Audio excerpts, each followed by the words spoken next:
नमस्कार दोस्तों, स्वागत है आपका अपने YouTube channel maker of modern teacher पर। तो जैसा कि आप सब स्क्रीन पर देख पा रहे हैं, अपने थंबनेल से पता लगा लिया होगा, आज का टॉपिक है हमारा बालिका शिक्षा। आप सभी को पता है कि चाहे डीएलएड हो या बीएड हो, वर्तमान समय में ही नहीं, पिछले कई वर्षों से आपको शिक्षक प्रशिक्षण में एक महत्वपूर्ण टॉपिक के रूप में बालिका शिक्षा को पढ़ाया जाता रहा है। और बालिका शिक्षा से सवाल हर वर्ष, चाहे वो लॉन्ग क्वेश्चन हो चाहे वो शॉर्ट क्वेश्चन हो, पूछे जाते रहे हैं। तो इसी उद्देश्य से मैंने बालिका शिक्षा के पार्ट से, चैप्टर से, टॉपिक से बनने वाले हर सवाल को इस एक वीडियो में आपके सामने प्रस्तुत किया है। इसका पीडीएफ जो है आपको डिस्क्रिप्शन बॉक्स में दिए गए लिंक से आपको प्राप्त हो जाएगा। मेकर ऑफ मॉडर्न टीचर यह चैनल बिल्कुल पूरी तरह निःशुल्क है। यहाँ आप अपने सुझाव प्रस्तुत करें, साथ ही साथ हमें उन क्वेश्चंस के सुझाव दें जिन पर हम वीडियो बना सकें और आपको पीडीएफ उपलब्ध करवा सकें। तो चलिए ज़्यादा देर न करते हुए हम इस टॉपिक को शुरू कर रहे हैं, बालिका शिक्षा। तो जैसा कि बालिका शिक्षा के बारे में एक क्वेश्चन जो बनता है कि बालिका शिक्षा की समस्याओं के समाधान हेतु राज्यों द्वारा किए गए उपाय। तो इसमें आपको लॉन्ग क्वेश्चन और शॉर्ट क्वेश्चन दोनों तरीके से बन सकता है। मैंने इस सवाल को एक छोटे से आंसर में आपके सामने प्रस्तुत किया है। इसके आगे भी और कुछ क्वेश्चन रहेंगे।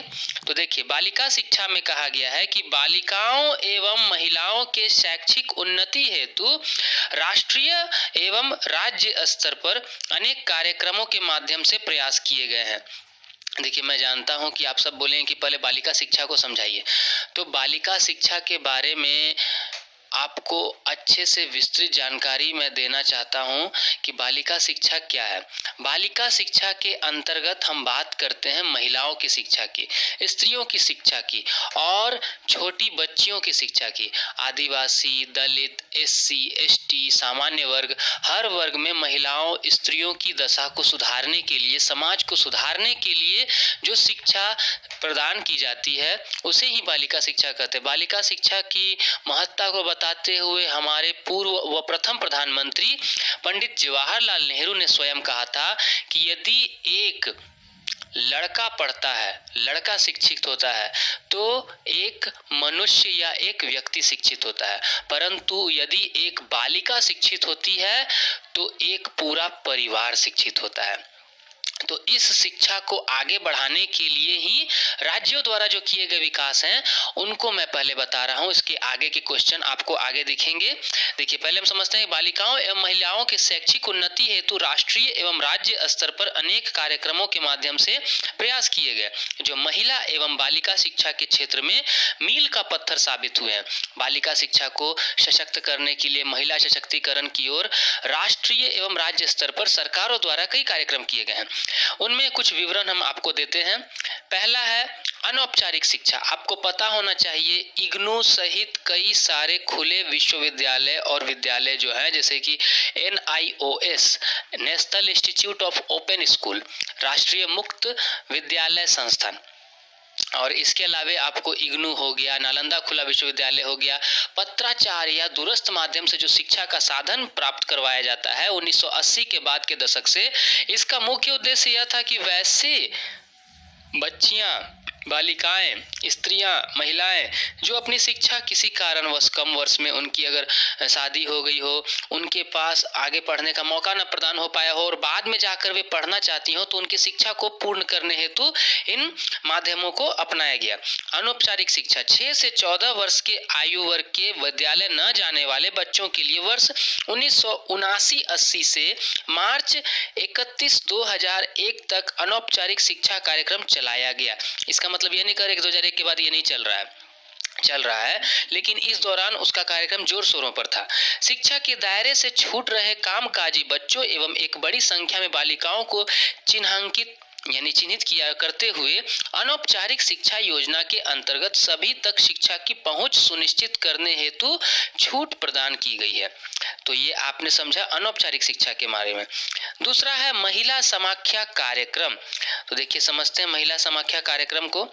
महिला समाख्या कार्यक्रम में विभिन्न कार्यक्रमों और जागरूकता अभियानों के माध्यम से महिलाओं के दृष्टिकोण में बदलाव किए गए हैं, लोगों के, पुरुषों के दृष्टिकोण में बदलाव किए गए हैं, ताकि जो है ना महिलाओं में शिक्षा को जगाया जा सके, महिलाओं को शिक्षित करने के लिए प्रेरित किया जा सके।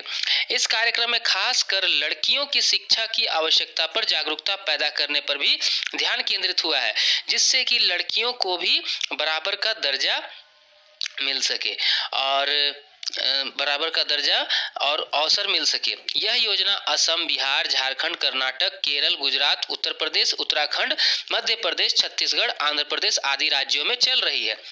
अब तीसरा है आपको ऑपरेशन ब्लैक बोर्ड।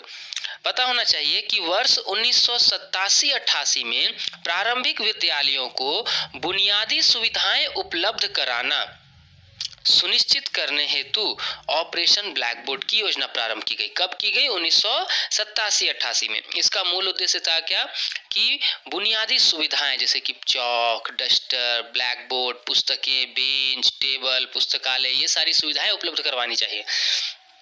अब वर्तमान में इसे सर्व शिक्षा अभियान में सम्मिलित कर लिया गया है। इस योजना के अंतर्गत महिला शिक्षकों की नियुक्ति पर जोर दिया गया है और इसी के बदौलत आप देखेंगे कि 1ली से 5वीं कक्षा तक की शिक्षिकाएं, प्राइवेट में तो जाइएगा यदि आप, तो कहीं कहीं विद्यालय में तो 100% और किसी किसी विद्यालय में 80 to 90% सीट जो है आपको महिलाओं द्वारा ही सुनिश्चित रहते हैं। सरकार ने भी कहा है कि इन विद्यालयों में 50% सीट जो है वो महिलाओं के लिए ही सुनिश्चित कर दिया जाए। अब इसके आगे हम देखते हैं कि इस योजना के अंतर्गत महिला शिक्षकों की नियुक्ति पर जोर दिया गया। इसके लिए वर्ष 1993-94 में योजना को पुनः संशोधित कर यह प्रावधान किया गया कि कम से कम 50% शिक्षक महिलाएं ही होनी चाहिए, यानी कि शिक्षिकाएं होनी चाहिए।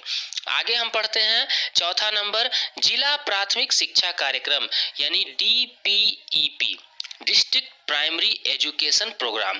कार्यक्रम योजना के समस्त पहलू लैंगिक और समानता पर मुख्य रूप से केंद्रित है। यानी कि इस कार्यक्रम का मुख्य उद्देश्य क्या रहता है? लैंगिक समानता, यानी कि किसी भी तरह से हमें महिलाओं और पुरुषों यानी कि लड़के लड़कियों में भेदभाव को समाप्त करना। इसके लिए क्या क्या किए जा सकते हैं, इन बातों पर जोर दिया जाता है। उसके साथ ही साथ योजना का नियोजन एवं प्रबंधन, देखिए इसके अंतर्गत लैंगिक असमानता को दूर करने हेतु समेकित प्रयास किए गए हैं, जैसे योजना का नियोजन एवं प्रबंधन, बाल शिक्षण विद्या में सुधार, बालिका शिक्षा हेतु विशेष प्रयास एवं सामुदायिक जागरूकता एवं भागीदारी हेतु कार्य योजना का निर्माण एवं प्रबंधन। मतलब कहा जाए तो आपको बाल शिक्षण शिक्षा विद्या में सुधार यानी कि जो शिक्षण पद्धति है उसमें सुधार किया जाए, बालिका शिक्षा हेतु प्रयास किए जाए, बालिकाओं को विद्यालय वापस बुलवाने पर ध्यान दिया जाए, जोर दिया जाए, जो बच्चियां विद्यालय छोड़ चुकी हैं उन्हें वापस लाया जाए, इन सभी चीजों पर जोर दिलवाया जाता है। और 5वां है सर्व शिक्षा अभियान। इससे तो आप भली भांति परिचित हैं। सर्व शिक्षा अभियान भारत सरकार का एक प्रमुख कार्यक्रम है, जिसकी शुरुआत अटल बिहारी वाजपेयी सरकार द्वारा एक निश्चित समयावधि के तरीके से प्राथमिक शिक्षा के सार्वभौमिकरण को प्राप्त करने के लिए किया गया। देखिए सर्व शिक्षा अभियान जो है ना, इस पर एक अलग से टॉपिक वीडियो बनाएंगे। सर्व शिक्षा अभियान आपके लिए मोस्ट इंपॉर्टेंट वीडियो बनता है। सर्व शिक्षा अभियान को यदि आप पढ़ेंगे तो इतना तो मान के रखिए 5 नंबर का एक टिप्पणी का क्वेश्चन या फिर आपको कहें तो एक लॉन्ग क्वेश्चन, इन दोनों में इसका पूछा जाना एकदम तय है। अगर पूछेगा कि ये किस टॉपिक, किस चैप्टर या किस सब्जेक्ट के अंतर्गत आता है सर, तो मैं आपको बता देना चाहूँगा, ये जो टॉपिक या क्वेश्चन दे रहे हैं ये सिर्फ और सिर्फ आपको झारखंड डीएलएड के या किसी भी राज्य के डीएलएड के फाउंडेशन 3 यानी कि विद्यालय संगठन निर्देशन एवं परामर्श, और केवल उसमें ही नहीं, आपको यह क्वेश्चन फाउंडेशन 1 से भी रिलेटेड रखता है। और साथ ही साथ यदि आप बात करते हैं ना, तो इस क्वेश्चन का संबंध आपके टेट में भी आता है। जो योजनाएं बता रहे हैं, इन योजनाओं का नाम याद रखिए, उनसे संबंधित वर्ष व कहां से शुरू किए गए हैं, इन क्वेश्चंस को याद रखिए। चलिए आगे पढ़ते हैं। इस अभियान का लक्ष्य देश के प्राइमरी स्कूलों प्रारंभिक शिक्षा के ढांचे को मजबूत बनाना है। इस योजना के अनेक उद्देश्य हैं। जैसे बालक बालिका का अंतर समाप्त करना, देश के हर गांव में प्राथमिक स्कूल खोलना और मुफ्त शिक्षा प्रदान करना, निःशुल्क पाठ्य पुस्तकें, स्कूल ड्रेस देना, शिक्षक शिक्षिकाओं का चयन करना, पेयजल और प्रसाधन की व्यवस्था करना। सर्व शिक्षा अभियान एक विशिष्ट विकेंद्रित योजना है, इसलिए इसको ऐसा कहा जा रहा है क्योंकि यह एक ऐसी योजना थी जो पहली बार राष्ट्रीय स्तर पर, इतने बड़े स्तर पर आपको पूरे देश में शिक्षा को फैलाने के लिए और प्राथमिक शिक्षा को सभी तक पहुंचाने के लिए की गई। लेकिन ये कहा जा सकता है कि सर्व शिक्षा अभियान अपना पूरा उद्देश्य, संपूर्ण उद्देश्य को पूरा नहीं कर सकी। इस योजना के लिए स्कूल चले हम नामक कविता बनाई गई थी जो बहुत लोकप्रिय हुई थी। आपने देखा होगा कि एक पेंसिल का टीवी पर चित्र आता था, प्रचार आता था, जिसमें आगे की ओर एक लड़का बैठा रहेगा स्कूल ड्रेस पहनकर और पीछे एक लड़की बैठी रहेगी और स्कूल चले हम एक गीत गाया जाता था, खूब पढ़े का नारा दिया जाता था। तो वही आगे हम पढ़ते हैं अहिल्याबाई कन्या निःशुल्क योजना, शिक्षा योजना। उत्तर प्रदेश सरकार द्वारा राज्य की लड़कियों के लिए बेहतर शिक्षा उपलब्ध करवाने के लिए इस योजना की शुरुआत की गई। इस योजना का मुख्य उद्देश्य बेटियों को शिक्षा के क्षेत्र में आगे बढ़ाना है। इस योजना के माध्यम से राज्य में हो रही कन्या भ्रूण हत्या को भी रोकना है। इस योजना के अंतर्गत हाई स्कूल में सर्वोच्च अंक पाने वाले छात्र छात्रा को 2000 रुपए की छात्रवृत्ति तथा सभी लड़कियों को ग्रेजुएट स्तर तक निःशुल्क शिक्षा देने की बात कही गई है। तो ये हमने देखा अहिल्याबाई कन्या निःशुल्क शिक्षा योजना। इसी तरह एक और शिक्षा योजना चलती है, आप जानते होंगे कि कस्तूरबा गांधी आवासीय विद्यालय, ये मात्र बालिकाओं के लिए चलाई जाती है, वह भी योजना होती है। शायद उसके लिए यहाँ वर्णन किया गया है कि नहीं, एक बार देख लेता हूँ, अगर छूट गया होगा तो माफ करिएगा, उसके लिए मैं अलग वीडियो आपको डाल दूंगा। लाडली लक्ष्मी योजना, ये योजना 1 जून 2015 को मध्य प्रदेश में लागू की गई थी। यह योजना उन पर लागू होती है जो बालिकाएं 1 जनवरी 2006 के बाद जन्मी हो। ध्यान दीजिएगा, लाडली लक्ष्मी योजना किन बच्चियों के लिए है? तो जो बच्चियां 1 जनवरी 2006 के बाद जन्मी हो, तो उनके लिए यह योजना लागू की जाती है। और इनमें कक्षा 6 में प्रवेश के लिए 2000, 9वीं में प्रवेश के लिए 4000 और 11वीं व 12वीं के दौरान 200 रुपए का हर माह भुगतान किया जाता है। तो ये हमने देखा लाडली लक्ष्मी योजना। इसका मुख्य उद्देश्य आपको कन्या भ्रूण हत्या को भी रोकना है। इस योजना के देखिए, नहीं, यहाँ आ गया लाडली लक्ष्मी योजना। अब है धन लक्ष्मी योजना। धन लक्ष्मी योजना के अंतर्गत कहा जाता है कि 7 राज्यों में वर्ष 2008-9 से धन लक्ष्मी योजना का क्रियान्वयन हो रहा है। देखिए, आपको पता होना चाहिए लाडली लक्ष्मी योजना तो अपने यहाँ भी चल रही है, सुकन्या समृद्धि योजना भी चल रही है। 7 राज्यों में वर्ष 2008-9 से धन लक्ष्मी योजना का क्रियान्वयन हो रहा है। यह योजना बालिका के परिवार की कुछ शर्तों को पूरा करने, जैसे जन्म पंजीकरण, प्रतिरक्षा, स्कूल में दाखिला तथा कक्षा 8 तक कक्षा में उपस्थिति आदि के आधार पर नगद राशि का हस्तांतरण करता है। तो क्या है, इस योजना का नाम है धन लक्ष्मी योजना। यह एक साथ 7 राज्यों में शुरू हुई थी वर्ष 2008-9 से। इसका मुख्य उद्देश्य क्या है कि परिवार को कुछ शर्त दी जाती है कि ये सब आपके पास है टर्म्स एंड कंडीशन, उसके बाद अगर नहीं है तो फिर आपको जन्म पंजीकरण, प्रतिरक्षा, स्कूल में दाखिला तथा कक्षा 8 तक कक्षा में उपस्थिति दिया जाता है। अगर ये आप करवाते हैं अपनी बच्चियों को तो आपको धनराशि प्रदान की जाती है। अगला है किशोरी शक्ति योजना। तो देखिए, यह परियोजना किशोरियों अर्थात 11 से 18 के लिए चलाया जा रहा है, जिसमें ICDS के इंफ्रास्ट्रक्चर के जरिए किशोरियों के लिए स्वविकास, पोषण तथा स्वास्थ्य, शिक्षा, अंकीय योग्यता, व्यावसायिक योग्यता आदि पर ध्यान दिया जा रहा है। तो क्या है किशोरी शक्ति योजना? किशोरी शक्ति योजना मूल रूप से 11 से 18 वर्षीय बच्चियों के लिए है। इसमें युवतियों के लिए है, इनमें किशोरियों के लिए है। इनमें ICDS के इंफ्रास्ट्रक्चर्स के जरिए किशोरियों के स्व विकास यानी कि उनका शारीरिक विकास, उनका पोषण, उनका स्वास्थ्य, उनका शिक्षा, उनका नंबर, उनका व्यवसायिक योग्यता यानी कि वोकेशनल ट्रेनिंग के लिए जोर दिया जाता है। कस्तूरबा गांधी बालिका विद्यालय योजना, आपको पता होना चाहिए कि यह योजना भारत सरकार द्वारा अगस्त 2004 में उच्च प्राथमिक स्तर पर आवासीय विद्यालयों की स्थापना के लिए शुरू की गई थी। कस्तूरबा गांधी किनका नाम? कस्तूरबा गांधी नाम महात्मा गांधी की पत्नी का, ठीक है ना। तो कहा जाता है की स्थापना के लिए शुरू की गई थी, जो मुख्य रूप से दुर्गम क्षेत्रों में वंचित तबकों की लड़कियों, विशेषकर SC, ST, OBC और अल्पसंख्यक समुदाय की लड़कियों के लिए आरंभ की गई। इस योजना में सभी बालिकाओं को शिक्षा के साथ साथ ठहरने और भोजन की व्यवस्था प्रदान की जाती है। तो आपने देखा कि राज्यों व केंद्र सरकार के द्वारा बालिका शिक्षा को प्रोत्साहन देने के लिए कौन कौन सी योजनाएं शुरू की गई है। अब हम अगला सवाल देखते हैं। देखिए, आज मैं आपको इस वीडियो के अंतर में बालिका शिक्षा से संबंधित सारे मानने वाले महत्वपूर्ण प्रश्नोत्तर करवाऊंगा, इसीलिए ध्यान से बने रहिए और देखिए। परीक्षा बहुत नजदीक है, इसीलिए कृपया आप सबसे अनुरोध है कि अपना कीमती वक्त बर्बाद ना करें। वंचित समुदाय की लड़कियों को शिक्षा संस्थानों में किस प्रकार की समस्याओं का सामना करना पड़ता है, विवेचना कीजिए। देखिए, ये एक बार किसी यूनिवर्सिटी में पूछा गया है 2018 में। दूसरा है कि अथवा आदिवासी या वंचित समुदाय की शिक्षा संबंधी समस्याओं का उल्लेख कीजिए। इन समस्याओं को दूर करने के संवैधानिक प्रावधानों का उल्लेख कीजिए। यानी कि हम यहाँ बात करने वाले हैं महिला, बालिका व स्त्री शिक्षा व वंचित समुदाय की बच्चियों की शिक्षा के लिए क्या क्या प्रावधान संविधान में दिए गए हैं।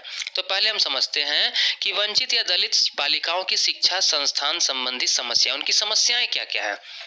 बहुत से दलित बालिकाओं की शिक्षा पूरी नहीं होती है, सही बात है। उनके सामने बहुत सी समस्याएं हैं जिसकी वजह से वो अपनी शिक्षा पूरी नहीं करती। तो कौन कौन सी समस्याएं हैं, पहले हम वो जान लेते हैं। वंचित या दलित बालिकाओं की शिक्षा संबंधी समस्याएं निम्न हैं।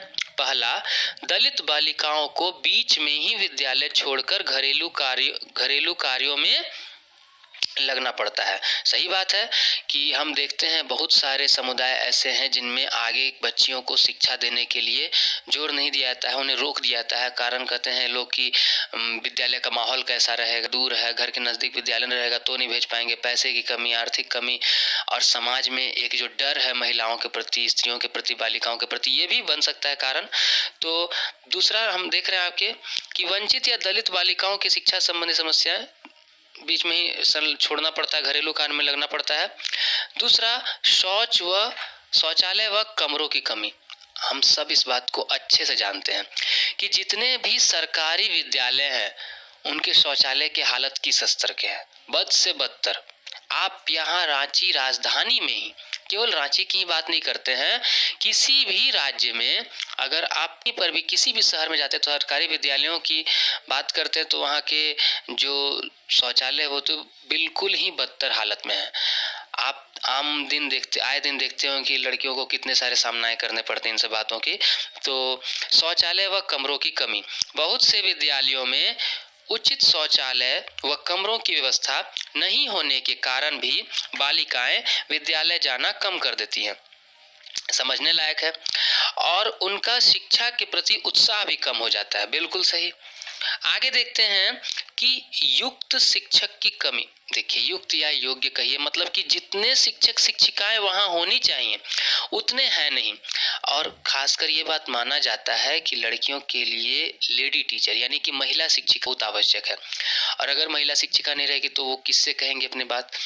विद्यालयों में युक्त शिक्षक न होने की वजह से दलित बालिकाओं में शिक्षा के प्रति उत्साह कम हो जाता है, जिस वजह से कुछ तो विद्यालय जाना छोड़ देती हैं तथा जो विद्यालय जाती भी हैं उनके लिए विद्यालय जाना सजा से कम नहीं लगता।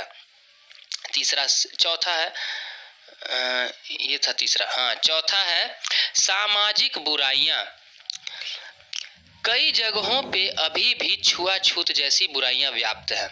आप देखते होंगे हमारे समाज की एक सबसे गंदी व्यवस्था है जाति व्यवस्था, जिसकी वजह दलित परिवार अपने बालिकाओं को स्कूल नहीं भेजते। इसलिए जरूरी है कि इन सामाजिक बुराइयों को दूर किया जाए, जिससे सभी परिवार बिना किसी सोच के अपने बालिकाओं को विद्यालय भेज सके। 5वां नंबर है यातायात की सुविधा न होने तथा स्कूल का दूर होना।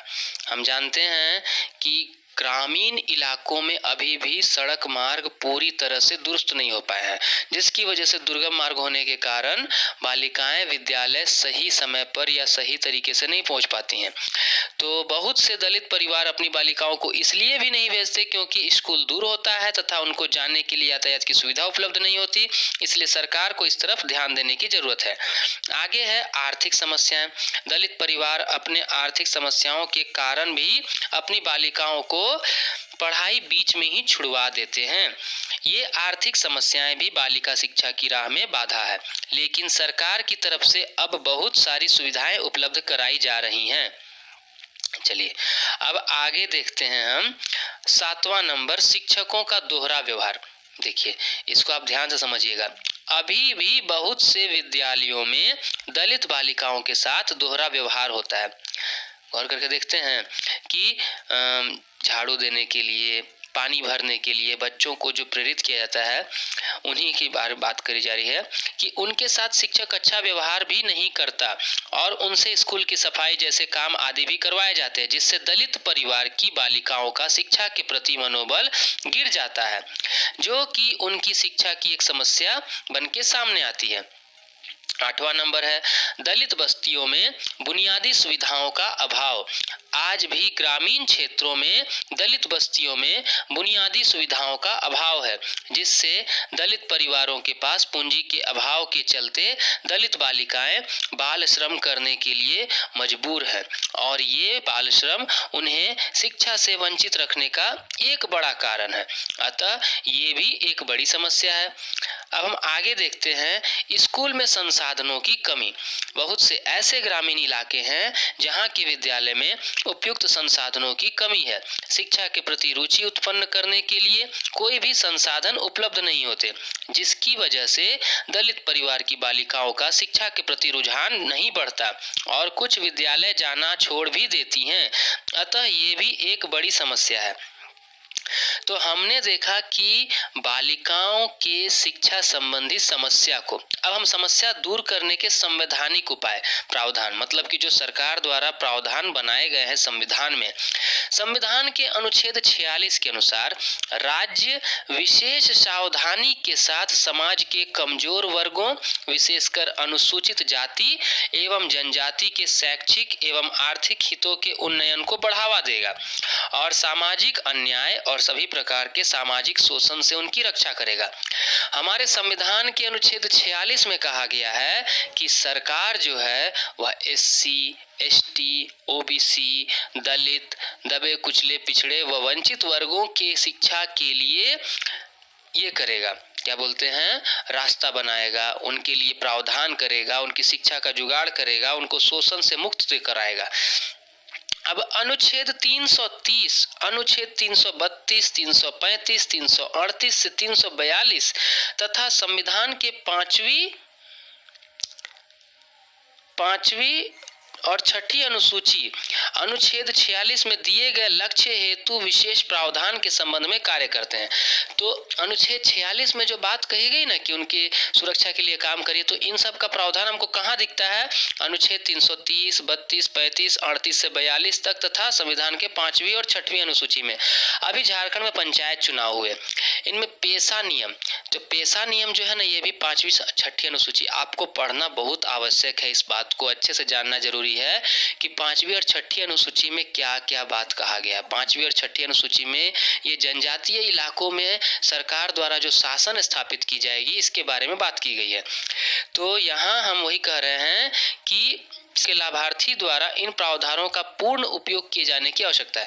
तो अब आपको प्रावधान पता होंगे तभी तो आप उन प्रावधानों का लाभ उठा सकते हैं। तो पहले इन प्रावधानों को हम जानते हैं। स्वतंत्रता प्राप्ति के बाद भारत सरकार ने कई कदम उठाए हैं। भारत सरकार ने खासकर अनुसूचित जाति एवं जनजातियों के व्यक्तियों के शैक्षणिक आधार को सुदृढ़ करने के लिए कई कदम उठाए हैं। राष्ट्रीय शिक्षा नीति 1986 एवं कार्य योजना पीडीए 1992, यानी कि उसमें जो संशोधन किया गया कि अनुपालन में अनुसूचित जाति और जनजातियों के के लिए प्राथमिक शिक्षा, साक्षरता एवं माध्यमिक और उच्च शिक्षा विभाग की वर्तमान योजनाओं में विशेष प्रावधान किए गए हैं। तो पहले हम समझते हैं कि ये जो बात करें हम कि अनुच्छेद 46 के लिए जो 30, 32, 35, 38 से 42 तक और संविधान का 5वीं और 6वीं अनुसूची में जो प्रावधान किए गए हैं, तो इसका पूर्ति के लिए क्या किया गया है, सरकार ने जो है ना शैक्षणिक दिशा निर्देश को जारी करते हुए सबसे पहले राष्ट्रीय शिक्षा नीति बनाई। आपको पता होना चाहिए कि हमारे देश की राष्ट्रीय शिक्षा नीति दूसरी और सबसे महत्वपूर्ण अभी तक चल आ रही वही राष्ट्रीय शिक्षा नीति थी। 2020 में के कस्तूरी रंगन के द्वारा जो आई समिति के तहत 2020 की राष्ट्रीय शिक्षा नीति आई, वह शिक्षा नीति तीसरी और नई शिक्षा नीति कहलाती है। आप अगर इस परीक्षा को पास कर जाते हैं, आगे टीचर बन जाते हैं, तो आपको नई शिक्षा नीति के तहत बच्चों को पढ़ाना है, या फिर जो आने वाली बैच है डीएलएड बीएड की, वो नई शिक्षा नीति 2020 को पढ़ेगी। 1986 की शिक्षा नीति को 1992 में संशोधित किया गया। संशोधित करने के बाद जो है ना जनजातियों के लिए प्राथमिक शिक्षा के कई सारे प्रावधान किए गए हैं, माध्यमिक शिक्षा के प्रावधान किए गए हैं, और वो प्रावधान कुछ इस प्रकार है। देखिए, सबसे पहला कि 2006 में शिक्षा के अधिकार अधिनियम में वर्नर मनोज ने सुझाव दिया कि दलित, ये एक नाम है, मनोज जी का नाम आ रहा है, कि 2006 में शिक्षा के अधिकार अधिनियम में इन्होंने बदलाव के लिए सुझाव दिया था कि दलित बालिकाओं के स्कूल में नामांकन एवं स्थिर रहवास के लिए सभी बाधाओं को हटाने का संकल्प होना चाहिए। ये एक बात डाला गया। दूसरा, ISDN ने भी सरकार को सुझाव दिया कि UN ड्राफ्ट के नियमानुसार दलित समूहों की बालिकाओं की शिक्षा में भागीदारी सुनिश्चित करने के लिए ढांचा तैयार किया जाना चाहिए। ये दूसरा। तीसरा है, UN forum of minorities issues की बैठक 2008 में बांग्लादेश में हुई थी, जिसमें दलित एवं अल्पसंख्यक बालिकाओं की शिक्षा से पलायन एवं उनके शोषण के कारणों पर विस्तृत चर्चा पर संकल्प पारित किया गया। तो ये हमने देखा कि जो 3 महत्वपूर्ण इंटरनेशनल वर्क किए गए थे दलित व आदिवासी बालिकाओं की शिक्षा को प्रावधान बनाने की, आगे बढ़ाने के लिए। हम देखते हैं इसी टॉपिक से, इस टॉपिक को मैंने लिंग विद्यालय एवं समाज टॉपिक के अंतर्गत रखा है। दरअसल यह पेपर तो बीएड के लिए हो जाता है, एक स्पेशल पेपर, लेकिन हमारे डीएलएड में भी आपको ये टॉपिक बालिका शिक्षा के तहत आता है। तो दलित एवं वंचित समुदाय की लड़कियों की शिक्षा की स्थिति पर प्रकाश डालिए। तो अब हम देखने जा रहे हैं कि वर्तमान समय में समाज में उनकी शिक्षा की क्या स्थिति है। हमने देख लिया कि उनकी शिक्षा के समाधान के लिए सरकार ने क्या क्या उपाय किए, सबसे पहले राज्य सरकार द्वारा, केंद्र सरकार द्वारा। दूसरा, हमने देखा कि क्या क्या समस्याएं हैं उनके लिए और उनके लिए संविधान में क्या प्रावधान है। अब हम देखने जा रहे हैं कि वर्तमान समय में उनकी शिक्षा की क्या स्थिति है। दलित या वंचित समुदाय की बालिकाओं की शिक्षा की स्थिति। हमारा देश स्वतंत्रता पूर्व भी वंचित समुदाय की स्थिति हमारे देश में अच्छी नहीं थी, और खास तौर से उनकी शैक्षिक स्थिति तो बिल्कुल भी नहीं। अब हम बात करते हैं कि स्वतंत्रता के उपरांत शिक्षा के क्षेत्र में बहुत से बदलाव धीरे धीरे होते आ रहे हैं, और अब सभी के लिए एक जैसी शिक्षा के सिद्धांत का भी प्रतिपादन हो रहा है, और सभी वर्गों की बालिकाओं की शिक्षा एक जैसी हो तथा उन्हें अच्छी शिक्षा मिले, इस पर भी काम जोरों शोरों से सरकार करने का दावा भी करती रही है। देखते हैं, परंतु स्वतंत्रता प्राप्ति के बाद भी शिक्षा के मामले में वंचित समुदाय की बालिकाओं की स्थिति में ज्यादा सुधार नहीं आया है। बिल्कुल सही है, सरकार दावा तो करती है पर उसका दावा खोखला साबित हो जाता है। अगर दावा मजबूत साबित होता तो समाज में स्थिति बहुत ही अच्छी रहती। अनुसूचित जाति एवं जनजाति की बालिकाएं शिक्षा के मामले में अपने वर्ग के बालकों एवं सामान्य वर्ग की बालिकाओं से बहुत पीछे है। अगर अभी भी देखें तो SC ST समाज में बालक अधिक पढ़े लिखे हैं। इसके पीछे समाज की भी एक भावना काम करती है। अगर घर में लड़के लड़कियां रहें तो लड़कों को पॉलिटेक्निक, डिप्लोमा, ITI या फिर पढ़ने के लिए बाहर ही भेज सकते हैं। लड़कियां रहेंगी तो आर्ट्स सब्जेक्ट लेंगी, नॉर्मल सब्जेक्ट पढ़ेंगी, घर के सामने पढ़ेंगी, घर के पास पढ़ेंगी, बाहर नहीं जाएंगी। ऐसी भावना बनी हुई है। इस चीज को समझने के लिए इस बात पर ध्यान देना महत्वपूर्ण है कि बालिकाओं का कितना अनुपात पढ़ाई पूरी किए बिना स्कूल छोड़कर घर बैठ जाता है, और इससे यह पाया गया कि शिक्षा के सभी सत्रों पर दलित बालिकाओं की ड्रॉप आउट दर सामान्य जनसंख्या के अनुपात से बहुत ज्यादा है। हम क्या देख रहे हैं कि बालिकाएं जो हैं वो ड्रॉप आउट कर जाती हैं, माने कि विद्यालय को बीच में ही छोड़ देती हैं। हम देखते हैं इस ड्रॉप आउट दर का हम एक चार्ट से समझ सकते हैं। देखिए, दलित बालिकाओं की ड्रॉप आउट दर है। सामान्य SC ST कक्षा 1 से 5 जो है, अगर सामान्य वर्ग कहा जाए तो 28.57% ड्रॉप आउट कर जाता है 5वीं कक्षा के बाद। SC में 33.20%, ST में 42%। देखिए, ST में कुछ ज्यादा बालिकाएं छोड़ देती हैं पढ़ाई को। कक्षा 1 से 8 के विद्यालयों में दिया गया कि 52.92%, ये आपको सामान्य वर्ग का बताया जा रहा है। SC में 57.30% और ST में 67.10% और कक्षा 1 से 10 में 64.82% और 71.30% SC में और 77.80%। सबसे पहले मैं बता देना चाहूँगा, ये जो आंकड़े आपके सामने प्रस्तुत हो रहे हैं, ये आंकड़े पिछली जनगणना के आधार के आंकड़े हैं। तो अभी जो है आपको नई जनगणना होने वाली है, तो उसमें इस आंकड़े में कुछ फेरबदल देखने को मिल सकता है, क्योंकि अब जो है ड्रॉप आउट दर कुछ कम हुआ है। अब सरकार की नीतियों और इतने सारे संवैधानिक प्रावधान और इतने उपायों के बाद और सामाजिक विचारधारा के बदलने के बाद हम ये कह सकते हैं कि कुछ तो बदलाव आया है समाज में, लेकिन फिर भी जितना होना चाहिए था उतना नहीं हुआ है। उच्च शिक्षा में सकल नामांकन दर 13.8% है। समझ सकते हैं, 100% बच्चों में आपको 13.8% ही बालिकाएं होती हैं, जबकि वंचित समुदाय की बालिकाओं की दर 1.8%। ये भी आप देख सकते हैं।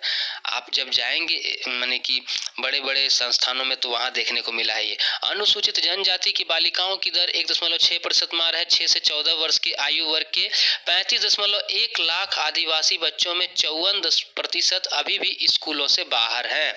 देखिए, आदिवासी एवं वंचित समुदाय में बालिका शिक्षा की स्थिति काफी बुरी है। आदिवासी समुदाय की कुल 41.4% लड़कियां ही शिक्षित है।